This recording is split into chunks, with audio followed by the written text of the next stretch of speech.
प्रथम अपने केवी स्टूडियो से आपका स्वागत करते हैं सर।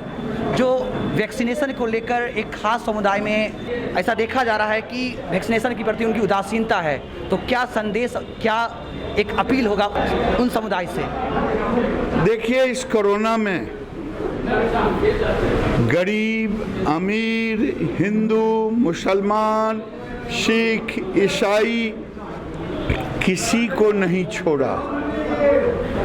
इसलिए समाज के सभी वर्ग से, चाहे हिंदू हों या मुसलमान, जो लोग भ्रम फैला रहे हैं वो देश के दुश्मन हैं। कोरोना से बचना है, वैक्सीन लगाना है, और प्रधानमंत्री ने तय किया है कि वैक्सीन की कोई कमी नहीं होगी। इस देश की राजनीति करने वाले लोग, उनको आगे आना चाहिए। जो लोग कल तक प्रधानमंत्री को गाली दे रहे थे कि हमारे बच्चे मर रहे हैं, वैक्सीन बाहर भेज दिए, वैक्सीन बाहर नहीं भेजे। वैक्सीन जो भी, उससे ज़्यादा वैक्सीन राजस्थान, छत्तीसगढ़, महाराष्ट्र में बर्बाद लोगों ने कर दिया। मैं आज अपील करूंगा कि कांग्रेस भी आगे आए, सभी राजनीतिक दल के लोग, राहुल गांधी, सब लोगों से अपील करें, क्यों जुबान बंद है, कि लोगों को कोरोना से मुक्ति देना है तो वैक्सीन लेना है। अभी हम आए हुए हैं बेगूसराय के कपस्या चौक पर, जहां पर कुंदन सिंह के कार्यालय में माननीय केंद्रीय मंत्री गिरिराज सिंह, माननीय नगर विधायक कुंदन सिंह, भाजपा जिलाध्यक्ष राजकिशोर सिंह और भी भाजपा परिवार के कार्यकर्ता, सम्मानित गण जो संपूर्ण जिले से यहाँ आए हुए थे, कोरोना से बचने के लिए और कोरोना से लड़ने के लिए संपूर्ण जिलावासियों को सांसद और सह केंद्रीय मंत्री की ओर से जो मास्क, सैनिटाइजर या अन्य जो भी राहत के सामग्री हैं जो उपलब्ध कराए गए हैं, उन तक पहुंचाने के लिए आज नगर मंत्रियों को या भाजपा परिवार के सदस्यों को उनके द्वारा दिया जा रहा है, ताकि संपूर्ण बेगूसराय वासी को यह उपलब्ध हो सके और वो कोरोना से लड़ सके और कोरोना से बच सकें। सर्वप्रथम सर, हमारे केवी स्टूडियो के द्वारा आपका बहुत बहुत स्वागत है। सर, आपसे हम ये जानना चाहेंगे कि एक खास समुदाय जो कोरोना वैक्सीनेशन को लेकर लापरवाह है या कहीं ना कहीं उनमें भय और आशंका है, जिससे देखा जा रहा है कि पूरे देश में उनका वैक्सीनेशन का जो प्रतिशत है बहुत ही कम है, इसको लेकर उनको अवेयरनेस के लिए आपका क्या संदेश होगा? नहीं, उन्हीं को नहीं, मैं तो सभी बेगूसराय वासी, बिहार वासी, पूरे हिंदुस्तान के लोगों को यह कहना चाहता हूँ कि कोरोना से बचाव का यही एकमात्र उपाय है, परमानेंट सॉल्यूशन है कि सब लोग अपना अपना नंबर आने पर वैक्सीनेशन कराएं। और दूसरा जो है टेम्प्रोरी, कि आप मास्क निश्चित रूप से लगाएं। कोई भी समुदाय के लोग रहें, ठीक है, विरोधी दल चाहे कांग्रेस पार्टी हो, चाहे आपके मुलायम सिंह जी का पार्टी हो, उत्तर प्रदेश में कई सारे दलों के द्वारा यह अफवाह फैलाया गया कि यह बीजेपी का वैक्सीन है, तरह तरह के अफवाह, इसको लगाने से कोई साइड इफ़ेक्ट हो जाएगा, कोई बीमारी हो जाएगा, कुछ पौरुष में कमी आ जाएगी, ये सारी बातें अफवाहें हैं। इस पर आप ध्यान ना दें। मैंने भी लगाया है अपना पहला डोज आज से 15-20 दिन पहले, और जब मेरा 2 महीने के बाद 84 दिन के बाद जब दूसरे डोज का भी नंबर आएगा, मैं भी लगवाऊंगा। और मैं विश्वास दिलाता हूँ, इससे कोई बीमारी नहीं होने वाला है, ना कोई इसका साइड इफ़ेक्ट है। ये आपके बचाव के लिए है। पूरे दुनिया भर से साइंटिस्ट लगे तब जाके ये वैक्सीन डेवलप हुआ। पूरा कितना पैसा सरकार का इसमें लगा हुआ है आप तक पहुंचाने के लिए। इस वैक्सीन को आपको देने के लिए, फ्री ऑफ कॉस्ट में देने के लिए, इस चीज़ को आप समझिए। अगर इसका साइड इफ़ेक्ट होता, इससे बीमारी होता, तो क्या ये सब लोग करते? और केवल हिंदुस्तान में नहीं, पूरे विश्व में ये वैक्सीन लिया जा रहा है। आपको सुरक्षित रहना है, सरकार तत्पर है आपको बचाने के लिए। इस बीमारी से आपको वैक्सीन लेना पड़ेगा निश्चित रूप से। फिर एक बार मैं आप सब लोगों से अपील करूंगा कि जब आपका नंबर आए तो निश्चित रूप जाके आप वैक्सीन लगवाएं। सर, थर्ड फेज की संभावनाएं वैज्ञानिकों ने, डॉक्टर्स का अनुमान है, तो उसकी भयावह से बचने के लिए हम और हमारी सरकार कितनी तैयार है? नहीं, देखिए, निश्चित रूप से इस बात की चर्चा पूरे दुनिया में हो रहा है कि थर्ड वेव भी आएगा, और उसमें सबसे ज़्यादा जो है वो थर्ड वेव परेशान करेगा बच्चों को। हम बेगूसराय वासी बहुत भाग्यशाली हैं कि हमारे सांसद सह केंद्रीय मंत्री आदरणीय गिरिराज जी के प्रयास से और धर्मेंद्र प्रधान जी के सहयोग से सदर अस्पताल में डेडिकेटेड कोरोना के लिए, बच्चों के लिए 50 बेड का हॉस्पिटल बन रहा है। हमारे सदर अस्पताल में, रिफाइनरी के अंदर में, तेघड़ा अस्पताल के अंदर में, बलिया में, हर जगह ऑक्सीजन प्लांट लग रहा है। जो सेकेंड वेव में हम लोगों ने देखा कितना हाहाकार मचा हुआ। बेड हमारे पास सफिशिएंट है। अगर सारे अस्पताल में क्रायोजेनिक जो टैंक आता है क्रायोजेनिक करके, वो 5-5 टैंक सब जगह लग रहे हैं। तो हमारे यहाँ बेगूसराय में हम लोग भाग्यशाली हैं, सारे जनप्रतिनिधि लगे हुए हैं कि थर्ड वेव से हम लोग अच्छी तरह से मुकाबला कर सकें। उसके लिए ऑक्सीजन की पूरी तैयारी हो रही है, बेड की पूरी तैयारी हमारे पास है, वैक्सीन की पूरी तैयारी हमारे पास है, और बच्चों का अस्पताल, वो भी एम्बुलेंस युक्त 3 एम्बुलेंस उसमें रहेंगे बच्चों के लिए, और सिर्फ वो बच्चों का अस्पताल रहेगा। ये हम लोगों ने तैयारी कर रखा है थर्ड वेव के लिए। लॉकडाउन में सरकार ने थोड़ी सी ढील दी तो देखा गया कि बेगूसराय बाजार में भारी भीड़ उमड़ गई है और जाम की बहुत बड़ी समस्या है। आपको नहीं लगता कि यह लापरवाही है नगरवासियों के द्वारा और कहीं ना कहीं कोरोना को फिर से हम बुला रहे हैं? नहीं, ये तो निश्चित है। देखिए, क्या है कि सारा काम सरकार नहीं कर सकती है, थोड़ा अनुशासन हमें भी अपने ऊपर रखना पड़ेगा। फर्स्ट वेव गया, हम लोग थोड़ा सा केयर फ्री हो गए, उसका परिणाम देख लीजिए। सेकेंड वेव में बहुत ज़्यादा मौत हुआ है, डेथ हुआ है लोगों का इस बीमारी से।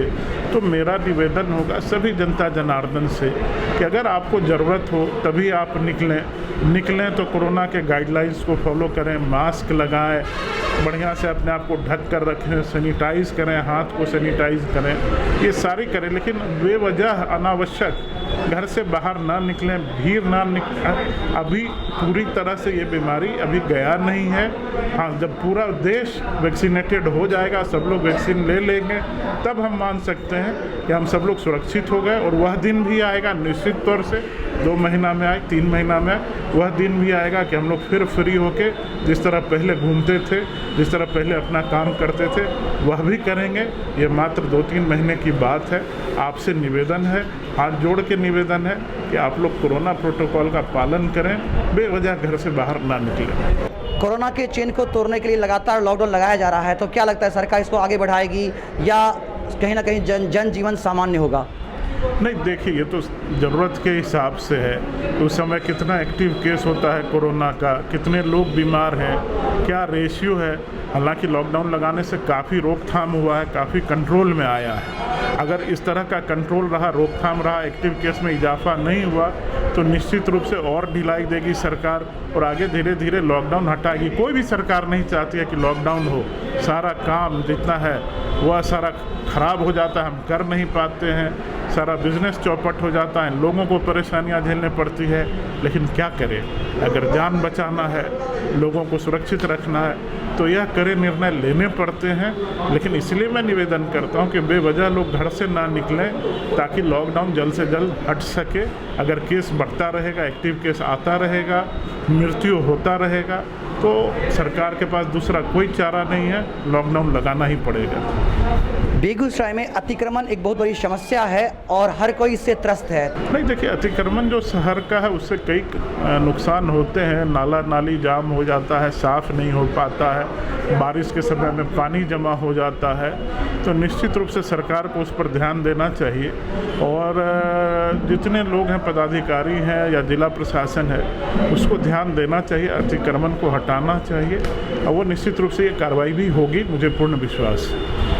सर, एक आखिरी प्रश्न होगा कि बेगूसराय की सड़कों को लेकर तरह तरह के खबर वायरल हो रहे हैं, ट्रोल किया जा रहा है नगर निगम को भी, बेगूसराय के सांसद और प्रतिनिधि को भी, तो इस पर आपकी क्या प्रतिक्रिया होगी? नहीं, देखिए, नगर निगम के अंदर जो रोड है, सरकार के कई प्रोजेक्ट चल रहे हैं, चाहे नमामि गंगे के तहत हो, चाहे अपना नल जल योजना के तहत हो, चाहे सीवरेज का हो, कई सारे, और ये सारा काम बुडको कर रहा है।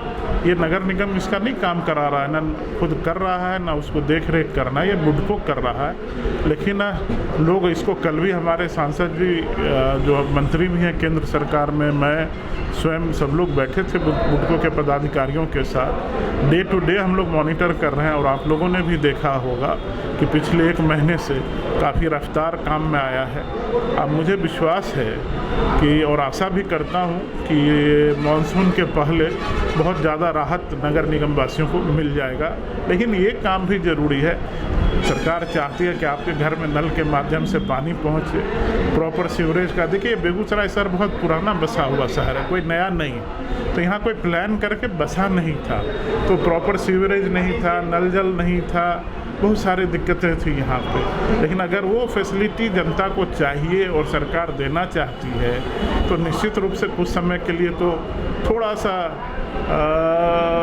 दुख दर्द झेलना पड़ेगा, कष्ट झेलना पड़ेगा, क्योंकि खुदाई होगी, पाइप डलेगा, भरेगा, फिर रोड बनेगा। उस समय में तो चूँकि नगर निगम का क्षेत्र है तो भीड़ रहती है, घनी आबादी है, थोड़ा सा दर्द दुख तो कष्ट तो होगा ही, वो हमको झेलना पड़ेगा। लेकिन हम लोग प्रयास में लगे हुए हैं कि मानसून से पहले आपका कष्ट जितना ज़्यादा से ज़्यादा कम हो सके वो हम करें।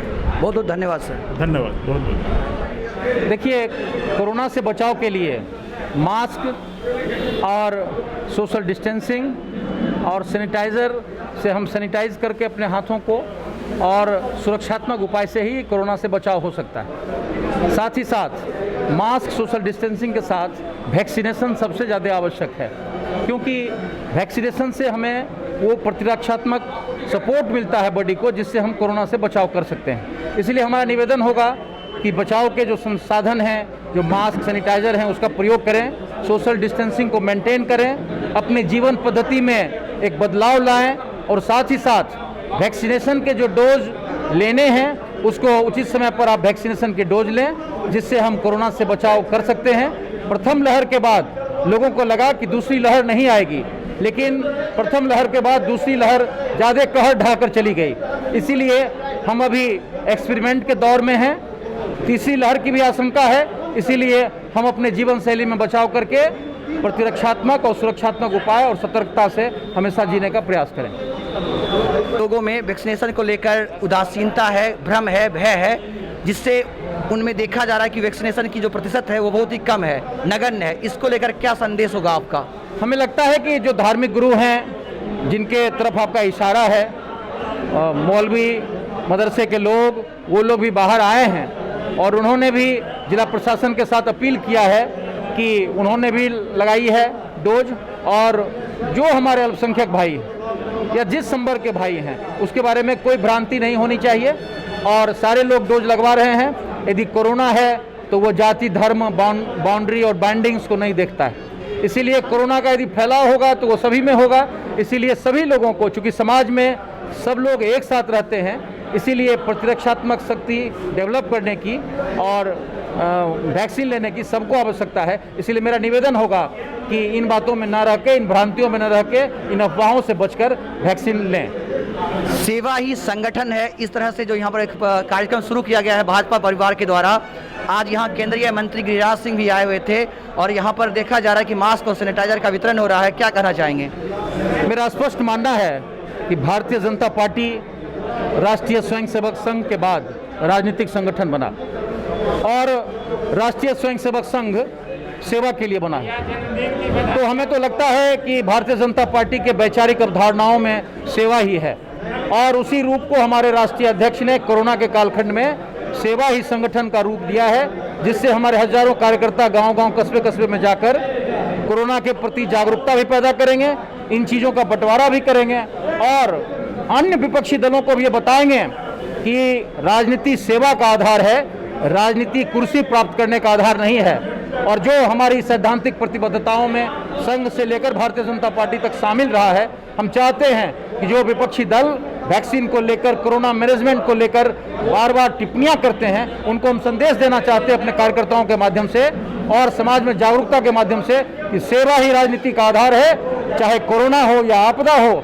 या जो भी अवसर हो, उसमें सेवा के माध्यम से ही हम राजनीति करते हैं। राजनीति का आधार सेवा है, इसीलिए सेवा ही संगठन। बहुत बहुत धन्यवाद सर। धन्यवाद आपका।